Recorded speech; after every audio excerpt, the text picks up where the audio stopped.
Ladies and gentlemen, I am Sam the SLB, the host of ATR's War. I totally butchered that because the page didn't load on time. Bedlam Media's premier wrestling podcast covering AEW to WWE. I'm your fearless leader of Bedlam Media, co-host of ATR's War, ATR Rising Sun, as well as the host of Uncle Sam's Static Kaleidoscope. And alongside me today is the man behind X Wrestling's Voice of Reason, Scott. Here we are again, boys. We're getting close to the end of the year. My name is Scott. I am the North American. I'm just going to go with this. I said this last time. North American champion when it comes to our ex tweeting and everything else.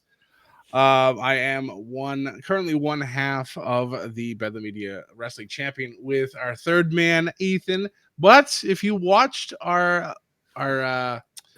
post show for Deadline, I have thrown down the gauntlet. The Bedlam in the Bank has been cashed in, and we will be going to final battle at the at the end of the month to see who will be the undisputed Bedlam Media champion. Yes, it's me, the other co-half of the Bedlam champion. For now. Maybe. Okay, Scott. This for 7 points. Wow. Okay. All right. I'm the third co-host of ATR's War, co-host of Rising Sun with beautiful Sam over there. You can follow me on bodyslam.net, pwmade.com, PW Punders, where these two know I review anything wrestling under the sun. Future wrestling title name. Like it. So, yeah. Guys, before we begin, don't forget to like, share, subscribe, follow us on YouTube. We're over 100 subscribers. Let's get a couple more. Why not? Bring on that Christmas cheer. Follow us. Join our Discord. Let's have a good time. We are a week and a half away from Christmas.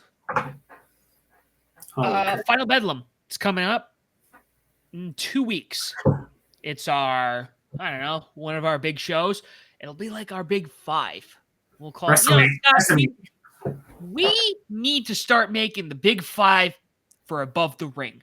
I like it. Final Bedlam's one of them. Yes, it is. The WrestleMania shows is just like a conglomeration of cluster. But that's for a conversation off the show. I'm going to let you guys know. For the first time ever on this show, we're in glass number 2. Oh, boy. Oh, no. For those of you who've been longtime listeners, there have been some episodes back in the day where Sam has had a few too many. So we'll see if this episode gets to that point. But go back in our archives and go find it. It is some funny stuff. Generally, I don't think I've ever had more than one. It just hit me the right way every episode. Oh, maybe I have. I don't know. Maybe I was drinking beforehand. It doesn't matter. Your kids are listening. We're trying to set the example. We listen and we don't judge. So, a couple of things we want to talk about today. When do we start? Where do we start? The one I want to bring up, which actually stuck out to me, because when we were talking earlier, I was like, what is ATR's War going to attack today? What are we going to critique today? The thing that came to mind up until, I don't know, was it 6 hours ago? 8 hours ago? When I came across it, somebody came across it. It sounds like the WWE content, or the WWE library, whatever you want to call it, is going to get Netflixed. And by Netflix, I means they're going to have a contract. It's going to be on there for like 6 months, and then it's going to disappear. Yep. Going off of TJR Wrestling. Raw obviously moves in January 25 as part of the deal. Speaking to Wrestling Observer News, this is Meltzer. Yep. This is Meltzer. There might be a couple other articles out there. Everything moves to Netflix. What are we going to see? How much of the library are we going to see? It doesn't sound like there's going to be a lot. Nope. It doesn't sound like the legacy stuff, so all the territory stuff from the 70s and 80s will not be on there. Yep. There'll be no WCW, which sucks. It's all WWE. No Mid-Atlantic, no Mid-South, World Class. None of that. Again, people really didn't watch a lot of it, so that's what happened. I guess it's fair, but there will be a few WrestleManias, so you're not getting all of Mania. Some old episodes of NXT Raw and SmackDown, and new episodes aired live, of course. Yeah. So I was going to bring this up when we were recording Deadline. And one of the things I wanted to do for the 5th anniversary with Scott and I, we wanted to do a rewatch of TakeOver Orlando. Solely for the fact, because that was the weekend we met, and it was the first wrestling show we went to together. So we wanted to do something on the Discord. Unfortunately, looking at this, that looks like that might not happen. I know. Unless we go some other routes we will talk about offline.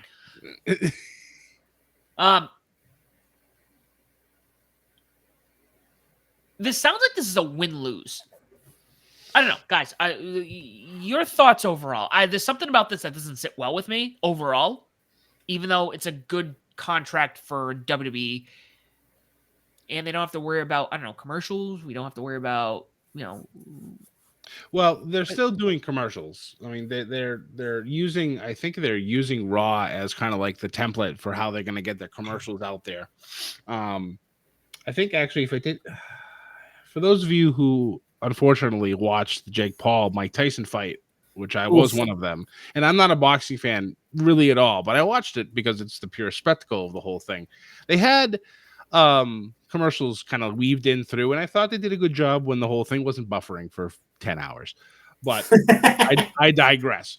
I'm hoping that, when you have Raw that has maybe a couple million people watching it instead of having, I don't know, what they have, like 115 million or something ridiculous like that was watching it at the same time, makes sense that their servers would have a hard time holding up. So they kind of already threw the commercials in there. So, and it seemed to be okay. Like I said, when it wasn't buffering. So I assume they'll do the same thing with Raw. Those of us who have watched on the USA Network or on Fox, we know the commercials, so we're already used to it. Hopefully they continue the picture-in-picture stuff. That stuff's always fun when you watch it live. From what I can remember seeing, I think the shows are going to be obviously recorded live. I don't remember when they're going to be available for rewatch. I hope it's instantly, but who knows? Because I don't know if I'm going to have the time to watch 3 hours of Raw on a Monday night. So I might have to go back and watch it later. So hopefully it takes, it's fine. One piece of news, I don't know if you guys ended up seeing this, but from now on, any premium live event that happens anywhere else in the world will be live at that time. If they tape Raw, it's going to be live. Whatever time it is out there. So we'll be getting Raws in the afternoon. Woohoo! So that works. I actually really like that. I think that's great, especially when you have hundreds of millions of people who watch Netflix. People over in Europe, like on X today, they're like dancing in the streets because they no longer have to watch Raw at 1 o'clock in the morning. They can now watch it their local time, and the rest of us get a chance to watch it in the afternoon if we're home, or we can watch it whenever. So I thought that was really cool. That I would put in a win category. Not having the whole library, that sucks. I don't like that.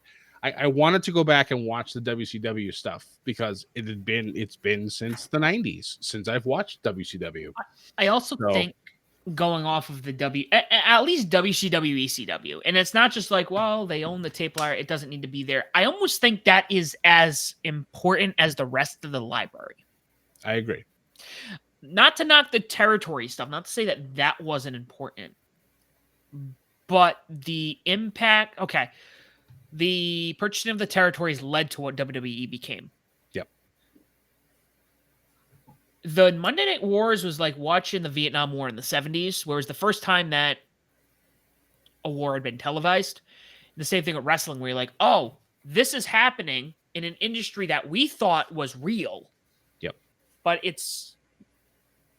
there are things happening that are breaking that keeping the kayfabe alive, but also breaking it. It really changed the whole industry. Yep. So not to say, hey, we're not including the WCW content, almost seems, yeah, no, that's part of the WWE history at this point. Yeah. I would, from what I read, because I know we were talking about this a little bit, I think there's going to be like 40 like pay-per-view premium live events that are going to be available on day one, and then they're probably going to backfill a little bit.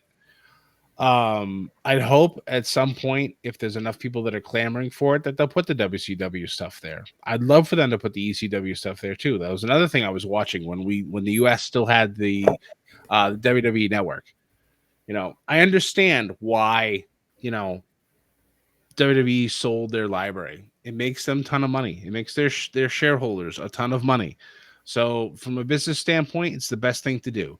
So I also read something today that now WWE is going to look at going elsewhere outside of Peacock after their contract expires, which I think was 2026. Yeah. So I would assume they'll probably go to Netflix as well. Will all the content follow it? I don't know. We'll see. You know, it's a year and a half, or you know, it's 2 years from now. So we'll see what happens. But yeah, that was a little disappointing. I'm hoping, like I said, that they'll backfill as time goes on. But if not, then you know, for a lot of people, that probably sucks. For someone like me, I don't really honestly often go back and watch the old stuff. I don't. I always kind of just stay with it now. But every once in a while, I get that nostalgia. I'm like, you know what? I want to go back and watch this episode of Thunder. You know, who knows? I don't know who would ever say that. I guess I just did, but whatever. But you know what I mean? Like, well, I get it's fine. So anybody who's Canadian, obviously, that everything's moving over to Netflix as a New Year's Day. Yep. So we're getting all the SmackDowns, Raws, NXTs, PLEs. So, and I did see that Raw thing, but I was going like, because remember when they went to Europe, they're like, it was basically a take delay, so basically you get spoilers. Right. Yeah, now it's like, all right, we're gonna try to do it live and stuff, and then, well, isn't the road to WrestleMania tour pretty much they're gonna be in the UK for that whole? All in pretty much the UK, so all that stuff's going to be airing, you know, for us in the afternoon. Yes. Or so, I mean, that's good. If you're going to be home for it, then that's fantastic. I have absolutely no problem with that. As long as if you can, like, if I get home and like Raw's like a you know, an hour in, if I can get the option to rewind to go back to the beginning and start, then that's already a leg up on what Peacock did not do when they first started. So, which is dumb. Yeah, don't believe me. I think Sam and I went on a few tangents about that when that first happened on one of one of the older ATR shows. But yeah, so if they are able to do that, and I can jump back and continue going and catch up afterwards, that's perfect. I will be completely happy with that. But no, I like that fact that they're doing these house shows. Part of me kind of hopes that the non-televised shows find a way on to Netflix, even in like a limited time capacity. Put them on there for a couple of weeks and then you can rip them off. Whatever. I hope they find ways to do that. Will they do that? Probably not. They'll probably just keep the Raw stuff on there. And then obviously for everybody else, SmackDowns and NXTs and everything else. For the US, we still have, you know, USA Network for SmackDown and the CW for NXT. So it's interesting because I'm getting the European statement from you guys. This is the first time I'm personally hearing about it. So March 14th is the first Elimination Chambers in Toronto on March 1st. SmackDown on the 7th, and it looks like they still don't have certain things scheduled yet. But March 14th, they're going to be in Barcelona, Spain for SmackDown. Road to WrestleMania, 2 shows in Germany. The 17th, Raw's in Belgium. Mm-hmm. Italy for SmackDown that same week. Glasgow, Scotland on the 24th. London for SmackDown. Austria, Netherlands for Road. UK Raw. And then they're back in Minnesota on the 7th. Wow. Yeah. You know what? I'm excited for this. I'm going to say this, Scott. We keep saying about it. Do more of the. You know what? With the Netflix, you've just sold me on this. With the next Netflix deal, if we're going to start doing, if they're just like, oh yeah, whenever it happens, it happens. Yeah. Cool. You're going to go to Australia next? You're going to go to Japan next? South America does. Yeah, it depends on where you are. That's pretty much the same time zone. But that's pretty cool. Yeah, I thought that was that was a major win for me. That obviously we're all in, in America, East Coast and Atlantic, time zone in Eastern time zone, so we're whatever. But I love this for the wrestling fans over in Europe. The wrestling fans over in Asia. They'll get live television when it happens, and we all can be able to watch it, so they don't have to stay up all godly hours of the night to watch wrestling that happens over here. Like 3 o'clock in the morning. Right? Yeah. So I mean, God bless. I think that's great. Yeah. No, it's. I think missing the content. If we ever want to go back, that's going to become difficult. It's going to be frustrating. Yeah. The whenever. So if it's like, hey, it's I don't know, pick a day. Memorial Day. Yeah. Or like a day. Let's say Memorial Day falls on a Monday. You don't want to watch Raw for 3 hours when you have to be up on Tuesday. But it's at 2:00 because it's elsewhere. Right. Oh, okay, cool. Cool. Golden. I can watch Raw. It'll be like watching the Super Bowl in California or Hawaii. Right. Yep. Somebody just enters the answer. I think they left. I saw one of the children. Which one of you little bastards is? Oh, hi, Figgy. Moving on. Let us talk about Ethan. I'm going to run this over to you because I can't find the list.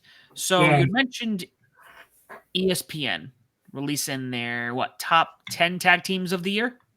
It was Pro Wrestling Illustrated. They released their top 100, but the top 10. This was controversy a bit in a way. Yes. So the top 10 are from WWE, the Women's Tag Champs. Well, as of right now, the Women's Tag Champs. Bianca Belair, Jay Carter, number 1. Fraxium's number 2. Bishamon for New Space, number 3. Young Bucks, number 4. DMDK of Mikey Nicholson Hayes, number 5. ABC is number 6. Well deserved. Yes. Get well, Chris Bay. From Ultimate Pro Wrestling, they actually just won the 2024 Real World Tag League. They are the World Tag Champs, the Steiner Brothers. Number 8 is the Bloodline. Take that as you will. From Stardom, number 9 is Crazy Star, and number 10 is FTR. I'm not. Some of the people deserve like ABC deserves to be on there. Crazy Star, they're a Stardom tag team. They deserve to be on there. Bianca J do, but this might be a hot take. They don't deserve number 1. Personally, I think it should be for Axiom for the North American side. I agree. Yeah. Again, this is not a shot at Bianca or Jade. They've come in and they've been absolute monsters in the ring, but I don't know why they're placed at number 1. I agree with you. I do think Fraxium should be just from like the quality and like the storyline and everything that's been wrapped around Fraxium. I figured they'd be an easy slot for number 1. I'd probably put Jade and Bianca in the top 5, definitely, but I don't know that number 1. Maybe I'm just missing something. Again, I love them as a tag team. I think they've done a great job, but I don't know. I just didn't think it was number 1 worthy. And again, this is not a shot at them. This is just my own personal opinion. I feel like, they definitely were top 5 material, but I don't know about number 1. FTR should be on their top 10, honestly. I thought that was a little strange of a placement for them, or even like you said, being on the list, because they've done stuff, but they haven't really done stuff, like So I mean, and didn't they take like months off too because Dax was injured? He had a back. I think he had like a lump or someone's back. Like, he didn't tell anybody, and then he had to take time off. So it's like they didn't even compete for that long. He had like Ishii for those few months there. Right. Like I figured like you'd throw somebody like, I don't know, maybe the current tag champs of Private Party being on that list, you'd think. Or I don't know. But whatever. We got 3. Oh, go ahead, Scott. No. I was saying Bloodline makes sense. I'm assuming they mean the new Bloodline. Yeah, the new Bloodline. I mean, the whole group has just been doing ridiculous stuff. But yeah, whatever. We can dissect this thing all day, but it's a decent list. But there are definitely, I think, some glaring missteps. We got Sam. 3 people from New Japan are on this list. Yeah, I'll take it. I'll take it. Let's if you were to add one tag team not on the top 10, who would you put on here? Well, Private Party was mine. Private Party, okay. Can I have one from America and Japan? Go for it. Because I know you'll have one for each. You're goddamn right I do. Oh crap. North America. Ooh, that one's a little tough. Who would I put? Honestly, for Japan, there's a tag team called Astronauts. That's Remy Abe and Dakota Nomura. Those two, that tag team kicks so much ass. And actually, we were talking DPW on the Deadline post show, Scott. Remy Abe had a banger of Project Strong a few months ago. Okay. After banger. After banger. Well, Courtesy Wolf Dogs are still together, but that was kind of technically last year, going in the beginning of this year. So yeah, that's true. I kind of wish they're still together. I miss Baron Corbin. I know you do. North America. Why is this harder than I thought it was going to be? I don't know why I'm having such a hard time with North America. There's a lot of good tag teams, honestly. It's true. Screw it. I'm just going to say Private Party. Yeah, Private Party is the one that comes to my mind. Shut. I'm so happy that theme is back. I'm trying to think of anyone else who I'm overlooking here. The Outrunners.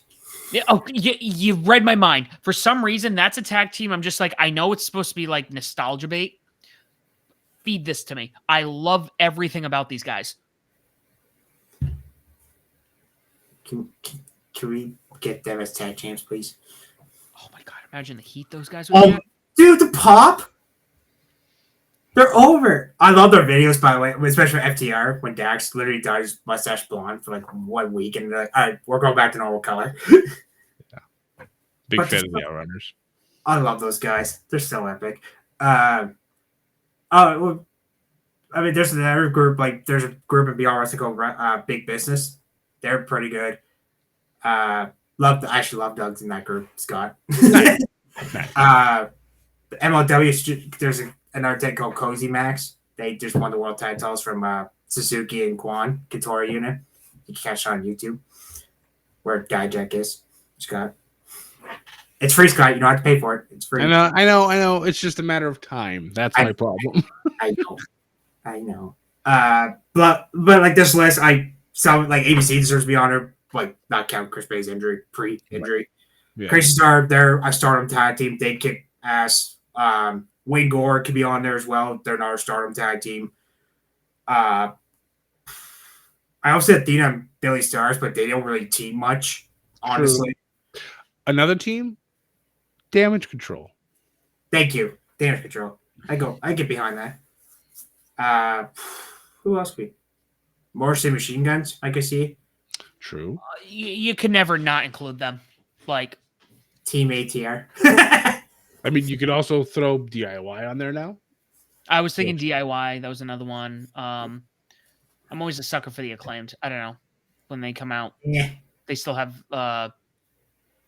they still get the love. But regardless, interesting choice for number one. Not a bad tag team, but I would assume there are definitely others that do come to mind. The other thing I want to talk about, we're talking about stream. Well, let me start here. We're talking about stream. We started the episode off with streaming. This is where the alcohol kicks in, folks. So first and foremost, we were talking about streaming and Netflix and how it's frustrating. Unless you guys have something otherwise, I'm looking at this article from the Takedown from Sports Illustrated, I think. Yeah, Monday morning on December 9th, Tony Khan confirmed what platforms will live stream AEW All In Texas. In a statement, Khan stated that All In AEW TV going forward will live stream on Max as part of a new deal with Warner Brothers Discovery. That's really weird. AEW TV going forward. So, wait a minute. Hold on. Here's the actual statement. Pro wrestling has been the forefront, whether it's original broadcast, television, cable, closed circuit, pay-per-view. That's a long statement, Tony. AEW All In and all of the AEW TV are going to be live streaming going forward on Max. We've got a great home on TBS. We have a great home on TNT. You can watch the AEW the same great way you've been watching it. But you're going to be able to live stream the shows on Max too. Okay, so they're adding the option. So am I hearing this correctly that I will be able to watch Dynamite on Max? That's what it sounds like. That's a win. Incredible. That's a win. Start on New Year's Day with Fight for the Fallen. There you go. Wait, is that confirmed? Yes, because Tony Khan keeps promoting it every fight. Well, sorry, Excalibur keeps doing it because they said on that because FTR cut the promo last time. As recorded, but Wednesday. FTR's it literally on the bottom when they're talking because it's in Nashville, so that's why they cut the promo because it's in Nashville. Shout out to my boy Cassidy from Bison.net. Hi Cassidy. FTR they're talking on the bottom there. They're like. The mother of simulcast because you're simulcasting it this time. Well, TBS. I'm thinking TNT for Collision. And Max. So yay! Nice. That's good. I guess you get HBO Max for pay-per-views. There you go. Nice. So they're not $50. Yeah, that's the one thing I'm kind of wondering. Like, are they gonna charge premium prices on Max for the pay-per-views, or are they just gonna be part of the roll-in, kind of like how it is for Peacock for WWE? So it says here, and this is kind of what's been stated, per their previous announcement, Max subscribers will be able to purchase the pay-per-view events at a discounted rate. But all marketing and promotion for pay-per-view events will be focused exclusively on Max. Oh, right there. In addition, AEW pay-per-view events, Dynamite and Collision will also be simulcast on Max. Nice. Blatantly saying the television is. Scott, you can finally get rid of cable. That's it. The world's good. I'm a little worried about the discounted rate. Like $5 off is a discounted rate, so we got to pay $45 instead of $50, or however much you're paying for pay-per-views. From a marketing standpoint, we're gonna go into marketing logistics here. I know it's only $5, but for some people, and we all do it, whether it be video games or books or movies or whatever it is, I'm not going to pay that. What if we took $5 off of that? Depends on what it is. Correct. Yes. Depends on what it is. That $5 might change from 100,000 to 150,000 buys. Right. Yeah, it's true. I mean, when you look at the marketing side of things, before the WWE network was a thing, I never bought WWE pay-per-views because I wasn't spending $50 a month. It's just sometimes more than a month, more than once a month for a pay-per-view. It wasn't going to happen because I'm not. Yeah, no, I love wrestling, but I'm not spending that much money for it. Then it went to the network, pay $9.99 a month, and I can watch every pay-per-view I ever wanted. That's a sweet treat. Don't want to ever go back to that. AEW became a thing. I bought their pay-per-views because it was once a quarter. That's fine. Then they started getting more pay-per-views and spending more money, and I'm back to that. So I don't want to spend that money. This isn't 1998 anymore. Yeah, it's move on to the better model. Like WWE was the perfect way to do it because it got millions upon millions of people to join their network. Millions. Yes, thank you. Spend $9.99 a month. They talked about that on the goddamn television shows every single week for probably a good 8, 9, 10 months. And it sold numbers. It did a great job. So I'm hoping that this is not going to be a huge thing. If it's like $20, okay, I'm listening. $20 is fine. That's the price of a decent meal nowadays, which is also whatever. I think it was like 15. You've got to pay 35. I'm listening still. You're listening. You're like depends. What's my weekend looking like? Do I have $35 to go elsewhere, or is this one worth 35? Correct. You're debating it. Exactly. I mean, you're already paying for the Max on top of it, so it's like, we gotta do some finances here. We gotta figure out some stuff. I don't want to. I like to be frugal with my money. I'm not cheap, but I like to be frugal with it. Is it worth the quality? And also the quality of the product also matters as well. I don't want to pay $60 for a pay-per-view and then it end up in sparklers. And we all know which pay-per-view I'm talking about here. So that for me was the end of my AEW pay-per-view buying because it was just like, Was that 3 years ago now? Or 4 years ago soon? I think I've bought one pay-per-view since that day. It's not worth it to me anymore. I'm like, this is the product they put out and spend all that money on. Sorry, can't do it. I'll wait until the next day, or I'll look online while it's happening and see the results. It's not worth it to me anymore. And it's just, do better. You have a better product, I will gladly spend that money to watch it. So that's just that. Again, that's just my thoughts on it. I don't buy pay-per-views much. Also, I got rant about another streaming thing, but I'll let Sam do his thought first, and then I'll cover that extra, the other streaming.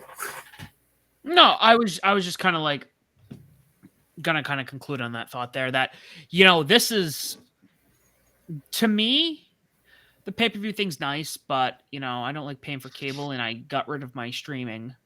You know, I don't, honestly, I have live TV for wrestling, and when I want to watch the Bruins, because I can't, that's even questionable because they're not technically even in market where I'm at now. Yeah, neither are the Pats. You have Sox are.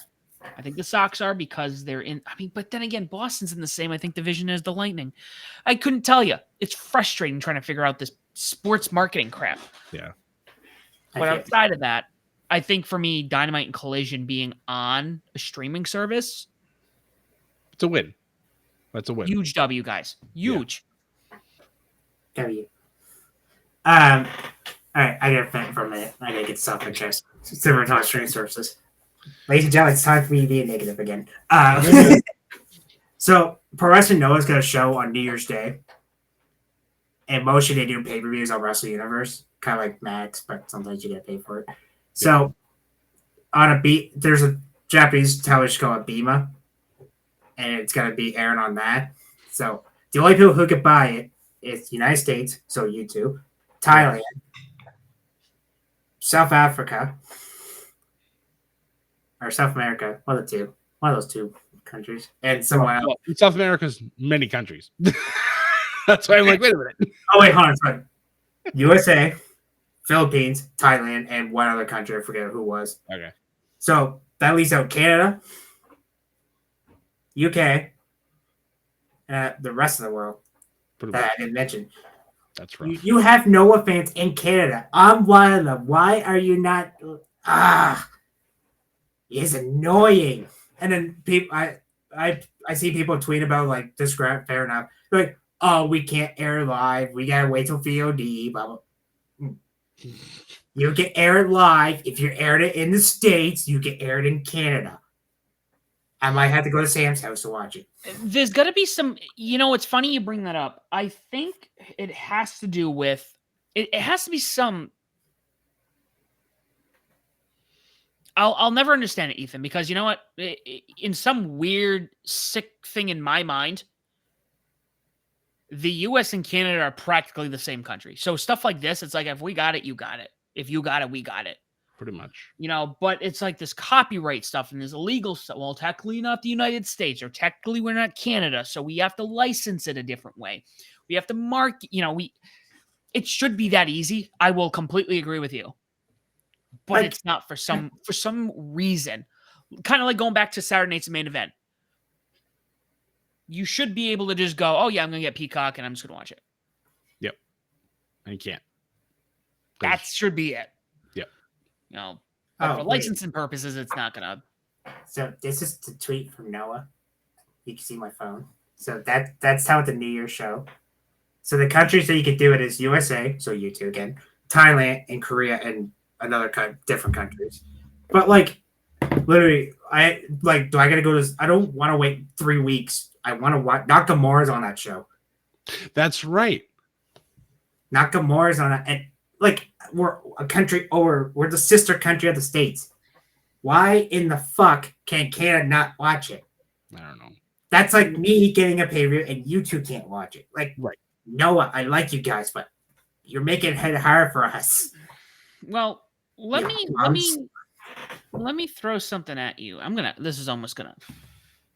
every time I watch somebody, and I'm gonna name drop them because they've been one of my favorite content creators for probably almost 20 years. It's weird to say content creator for 20 years talking about the internet because that's like the threshold of content creators.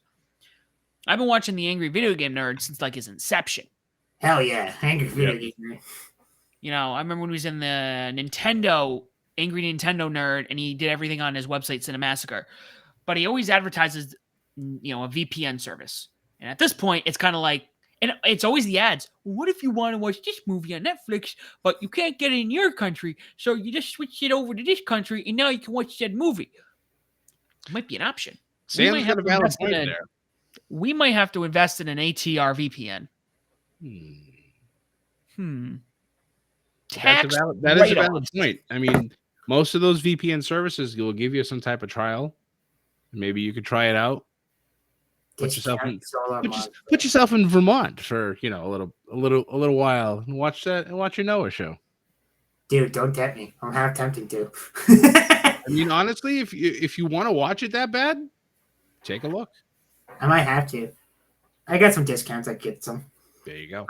But it's more annoying because like that's like I don't know anymore. That's like me getting a New Japan show and you two can't get it. Yeah, no, it's disappointing. I totally get that, especially with Canada being such a hotbed for wrestling, and you think like Mexico would be another one that's a hotbed for wrestling. You think they'd find a way to get both of those countries in that list. But yeah, I can watch Noah anytime on Wrestle Universe. Yeah, New Japan, and like, I get it. It's so annoying.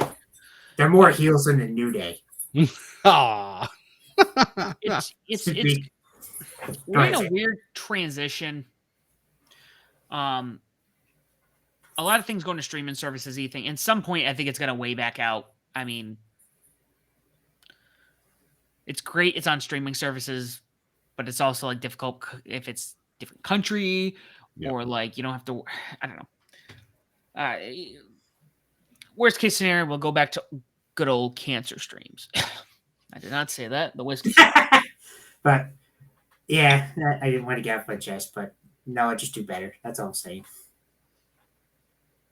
Yeah. All right, I'm gonna talk about New Day for a minute. They got booed out of the building like Dominic Mysterio. Fantastic. And Xavier what's healing on Stu. John Cena's come back to beat up Xavier. Right? Oh my god, I know they name dropped Stu. They didn't. Did they actually name drop him? They name dropped him. Yeah, they did. Okay. Like, he took Stu's camera. Yeah. Not Stu. Leave Stu alone. Also, if we're gonna talk critiquing a little bit, Joe Tessitore, I love the guy. He does a great job, but he's got zero emotion behind pretty much anything now. And it's like, I understand that where you came from, you do everything kind of robotically, which is fine, but I've watched like old clips. Like actually, I think it was today, 25 years ago, the McMahon Helmsley era started with Triple H was gonna bash Stephanie's head in with a sledgehammer, and then she turns around and sees him, and then they hug and everything else. Jim Ross, the man went to like verbal war against Triple H. He hated him more than like the Red Sox and Yankees hate each other, and it's just like Joe doesn't have that, and it's just like you need to feed into it more. And I feel like I don't know. I feel like he'd be a great color commentator, but we need a play-by-play who can really dive into it. And that's why I love Michael Cole. Like, he is the man. And having like Pat McAfee come back for Netflix for Raw is going to be absolute gold. I can't wait for it. I don't know what they're going to do with SmackDown. I don't know where Joe's going to end up going. Hopefully he sticks around. I do like him, but he desperately needs to find that passion. And when he speaks, because the more times than not, it's just like, God damn it, Joe. It's on. So when they switch to Netflix, Joe and Wade are going on SmackDown Corey. Okay. All right. Also, they're going to 3-minute. Okay. So, and also a 10-year anniversary to Corey Graves officially retiring from the ring. to become to be color commentator. I can't believe it's been 10 years. I remember when that man used to wrestle on NXT in the very early days. And I remember being devastated when I found out he had so many concussions that he needed to retire. But he's done a phenomenal job. People have compared him to like a young Brian Bobby the Brain Heenan, being on commentary, and I can definitely see it. He likes to stir the pot. He likes to say the things that people don't want to hear, and he does a good job. He has a lot of haters out there, so that right there tells me he's made it. So you know who else debuted 10 years ago, Scott? Who? I hope he wins the retail on Saturday's main event. Well, once this drops, he might. Get old fellow Canadian. Hey, Kevin Owens. Hey, yo. See, there was a clip that came out with Triple H and Cody Rhodes. And oh yeah, I sent it to you too. Yeah, Triple H had the container, and Cody opens it up. We don't know what it is, but everybody's assuming it's the Eagle belt from way back in the day. The Wing Eagle. I jokingly said, "Nah, it's gonna be the Crown Jewel Championship instead." And they're just trolling us the whole time. And I replied, I said, if Scott gets that right, I told him you get a point for the title. Yeah, that is a statement. That's right, folks. We're gonna say it here. If Scott is right, and that's not the Winged Eagle belt on set, well, I guess by the time you see this, it's gonna have happened. Right. So we don't know because we're recording this before Monday's drop. But assuming it has happened, Scott gets a point, and if it has not happened, he does not get a point. Nope. So this is Scott's. This is like me with the Okada Danielson match from last year. Right. Speaking of, oh my god, I was gonna bring it. I saw it. I was like, it's part of the Winged Eagle, like the original Winged Eagle. Probably one of the best titles that WWF ever made. I kind of like the Big Eagle, like the Attitude Era one. That one was good too. I'm a sucker on that one. That's good stuff. Yeah, the Winged Eagle. It's one of my. If I had the money to put something on my wall, and I was to get a belt, there's 2 belts I would get off the bat. And I know Scott might be upset that one of these belts, it's not one of the belts that I'm not going to mention. But the Winged Eagle is one of them. Would you like to guess what the second one is? The IWGP Heavyweight one. The good belt. Yes. That belt is gorgeous. I love that belt a lot too. They were stupid for getting rid of that. The third belt, Scott, would be the belt. Guilty pleasure, the hardcore title. Right. You know which title I would have loved to have had? The European. Well, I mean, European titles, that's a classic too. But we're gonna have ourselves a little Lucha Underground moment here. the gift of the gods championship. That thing was absolutely stellar. They put the Aztec things. Yeah. And then it was. You have 7 slots, and you have 7 different medallions. That's what I was looking for. Yeah, the medallions. 7 different gods that you would put in when you win your matches, and then after that, the 7 of them just go to absolute war for the title. I wish, again, that was another show.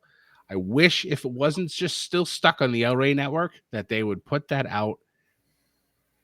God, that was some of the best wrestling I've ever watched in my entire life. It was a cinematic universe. Yes, it was on Netflix for a while. Actually, is it still on Netflix?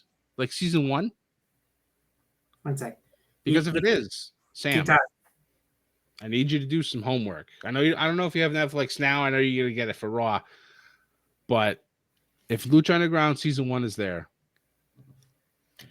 I gotta have you put it on your homework list. It's just So I don't know if we had this conversation. We've had this conversation about Lucha Underground a million times. I know. I always bring that up. There was a time when I was I'm going to name drop a friend of mine, my wonderful friend Chrissy and her husband Colin. I was with them for, actually, that was like 4 years ago. I was staying over their house after they had their baby. And I actually had found it while I was working, and I was watching it. Was it on Tubi? What's the other one there?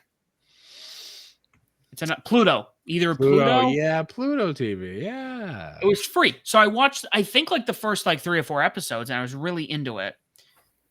It's not there anymore. Aw, boo. Apple Used to TV be. and Amazon Prime for $1.99. Netflix are heels right now. That sucks. Oh well. Oh, I don't. Yeah. Wait a minute. Yeah. See, the one thing like on Apple TV or Amazon Prime, you got to pay per episode. Like, why? Yeah, $1.99. That's dumb. Agreed. But anyway, yeah, that's all I'm seeing. $1.99 an episode. I don't know. There might be a way I can find it. Regardless, yeah, I'm gonna make a promise, Scott. Make a promise to you right now. I will make sure I watch at least season 1 for 2025. You heard it here, folks. How many episodes are in season 1?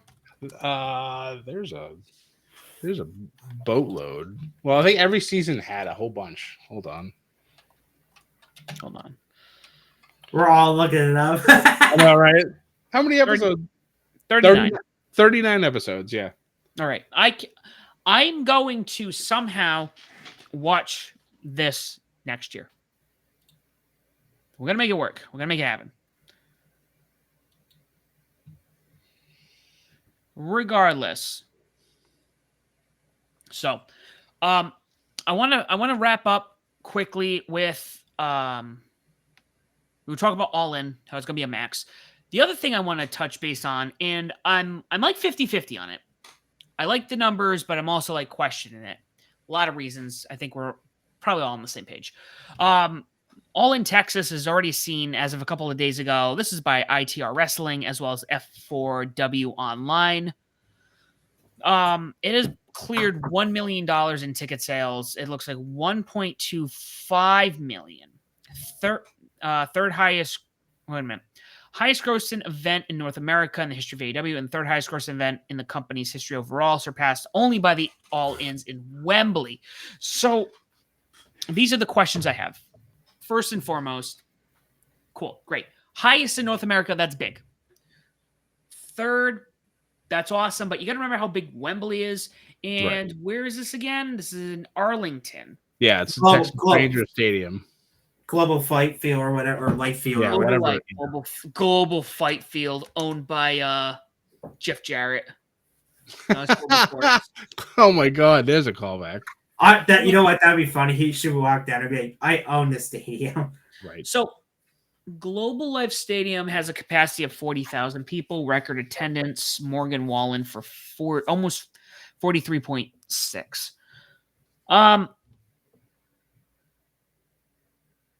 My question is, and I don't see it here, and Ethan, I don't know if you have the numbers. The 1.25 million is really nice. It's very impressive. Wembley Stadium's massive. Ticket size for that, it's incredible. It's one of, if not the largest stadium in the world.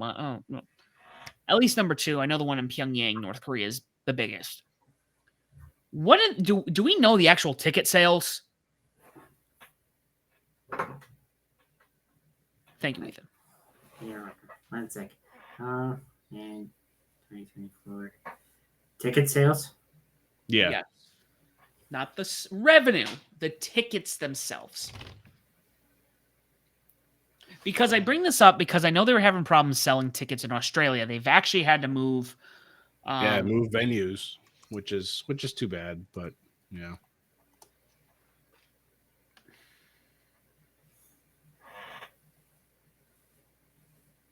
So yeah, I hope that they're able to sell out that place or put a good dent into it, and it allows AEW to get some good momentum, because All In has been their moneymaker, especially not being in Wembley, not being overseas again or this year. I'm interested to see what happens. Texas is normally a pretty good hotbed for wrestling, so I would hope that you get a lot of people to be able to buy tickets to go. Obviously, you have people around the world that'll be able to buy and go. I know they had 46,476 attended people. So, and then their buy rate was 167,000 to 173,000. Ta-da! But according to that turn site, that was that. But tickets to a separate metric was reported 53,385. So basically, this is WrestleMania 32 all over again. Wait a minute. Hold on. Repeat that, Ethan. For this All In at in Texas. Oh, I was reading the Wembley Stadium. Sorry. Yeah, Wembley Stadium. Yeah, the Texas, and I bring this up because I think what did I say? 43.6 thousand.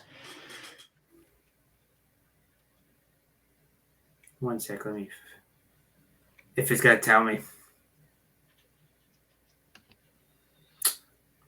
I don't think Tony Khan even gave a number. He just said over $1 million in sales. So I don't think he actually gave out ticket numbers. Let's go to our good friends WrestleTix. Let's see. Let's go to WrestleTix first. That's true. Yeah, they normally will say like what how many tickets have been sold, like how many are available, how many are left. So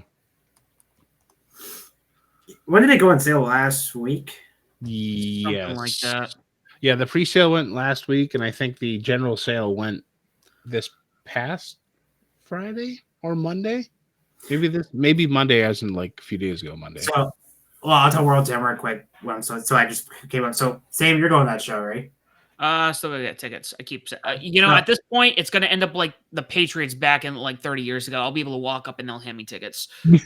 So they have a current step of 5,619 because they're gonna be an additional financial arena. Right now, as of yesterday, they had 4,879 distributed, so sold. Tickets available, 740 left. That was from yesterday. It's not bad. For World's End? Yep. Hold on. I'm not joking. Oh, wow, they did sell. So, I love you, buddy, but you should hurry up and get those. Yeah. True. All right. Yeah. I'm trying to find... I'm still trying to find... Where the fuck is it? Hold on. All In Texas pre-sale info. It only gives me the pre-sale info, Ethan. Did they technically go on sale, or was that just the pre-sale? Might have been pre... Yeah, let's just go with that. I think it was pre... I don't know. I don't know. They're not... Tony Khan just over numbers, so I think he refuses to give a number. Because WrestleTix doesn't even have the Grand Slam numbers for... Oh, yeah. Speaking, I'm glad you brought... They actually had to change buildings because of the low ticket sales. Well, I did see that. The original building held almost 60,000 people, and then the new building holds like 13,000. Yeah, they went from a stadium to a center. Entertainment center. Ouch. Oh, and then Friday Night SmackDown in Tampa. They're right back in Tampa this year. End of the year. Last SmackDown. They're pretty much almost sold out too. Because WWE's harder than AEW right now. I'm gonna give you my little. I've been down here for almost 3 years, boys. 2.5 years. It's insane. They've been to Boston, Providence, the 3 cities in Connecticut, all New Hampshire. 1 billion times. They've been to Tampa once. I don't know why. I don't know why they're eluding Tampa. All right. I'll have to look at the World's End tickets. So we were telling Ring of Fun about earlier where Scott put a charge for me and him on the deadline post show. So as for cards on Thursday, this would drop Monday. So kind of a spoiler. They added another match for Final Battle. Perfect. That's good. Jay Lethal versus QT Marshall. Dear God, hope nobody rolls on Oh God, that's scary. And that'll be the one I get QT. Good, I hope so. Watch I jinx myself. We both get him. Yeah. We talk so much trash. You're like, damn it. So, I'll just tell Russell Dice real quick. Because Sam brought stage real quick. Tokyo Dome, our favorite building that we get to go to sometime. So they're doing the International Women's Cup 4-way so they're doing AEW, Ring of Honor, CML, and Stardom. and I guess the winner of that match gets a title match of the promotion. So nice. so AEW would be either Jimmy Hayter or Will Knight, because the other three are doing 4-ways, but AEW did Scott's everything tournaments, a mini one. So they're actually taping Collision as recorded tonight, but as this drops Monday, already happened, so you know who wins. I actually don't know who's winning because obviously no spoilers are out yet. But the Ring of Honor, Athena's in there. Finally, she deserves it. Nice. She beat Rip Velvet, Layla Hirsch, and Billy Starks. So you deserve our forever ROH Women's Champion. Yes, we acknowledge. We acknowledge Athena. It's funny how they put all the Ring of Honor people on AEW TV. Athena, haven't seen her since last year. Yep. What the hell? I don't know. DK, what are you doing? You got one of the greatest female wrestlers. And by the way, 2025, it's the real retirement people. Mako Satomura retiring. Cena's retiring. Tanahashi might be retiring early. By the way, Sam, I got to tell you that later. Actually, I'll just talk about it now. So, Scott, you seen Tanahashi retiring? Okay. So, he said he was good. Sorry, he was retiring in 2026. So, he's doing the Cena thing, the retirement road. Yeah. Only difference is just a year later. So, he challenged Evil to a match. Obviously, a match, but he had a lumber. But if Evil beats him, then he's going to retire early. So, basically, if he loses at Wrestle Kingdom 2025, then he's got to retire instead of 2026. So, I don't know. Can you bring Mako Satomura back to WWE for just one more match, please?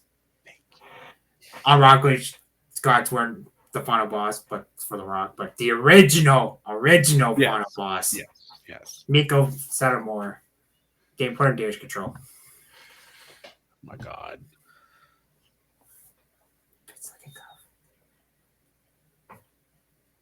Yeah.